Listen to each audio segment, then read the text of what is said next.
ভগৱান শ্ৰীকৃষ্ণই কৈছিল, নিজক ভৰসা কৰা শক্তিশালী হৈ উঠিবা, আনক ভৰসা কৰা দুৰ্বল হৈ পৰিবা। তুমি কিমান শুদ্ধ আছিলা কোনেও মনত নাৰাখে, তুমি কি ভুল কৰিছিলা সেয়া সকলোৱে মনত ৰাখে। জীৱনত ভাল বেয়া দুয়োটাই থাকে, গতিকে জীৱনত কেতিয়াবা বেয়া সময় আহিলেও দুখ নকৰি ধৈৰ্য ধৰিবা। মনত ৰাখিবা, ভগৱান শ্ৰীকৃষ্ণই গীতাত কৈছে, যি হয় ভালৰ বাবেই হয়। কেতিয়াবা তুমি যিমানেই ভাল নোহোৱা কিয়, যিমানেই বেলেগৰ বাবে নিজক বিসৰ্জন কৰি নিদিয়া কিয়, কিছু ব্যক্তিৰ ওচৰত তুমি কাহানিও ভাল মানুহ হ'ব নোৱাৰিবা। এটা কথা সদায় মনত ৰাখিব, আপুনি আনৰ লগত যি কৰিব সেয়া নিশ্চিতভাৱে আপোনাৰ জীৱনতো ঘটিব। আনৰ মনত দুখ কষ্ট দি তুমি খন্তেকৰ কাৰণে সুখ পাবা ঠিকেই, কিন্তু তুমি তোমাৰ কৰ্মফলৰ শাস্তি ভোগ কৰিবই লাগিব।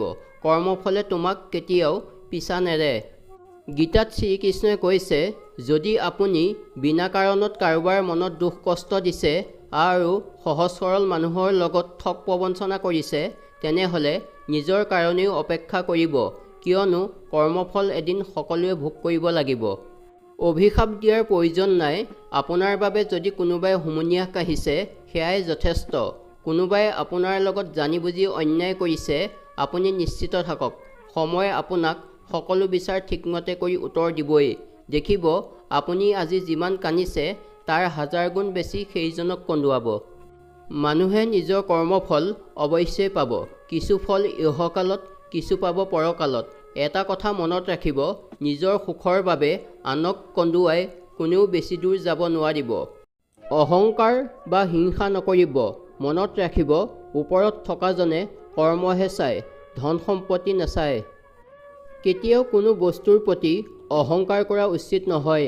মনত ৰাখিবা, ভগৱানে যিটো দিব জানে সেইটো কাঢ়ি ল'বও জানে।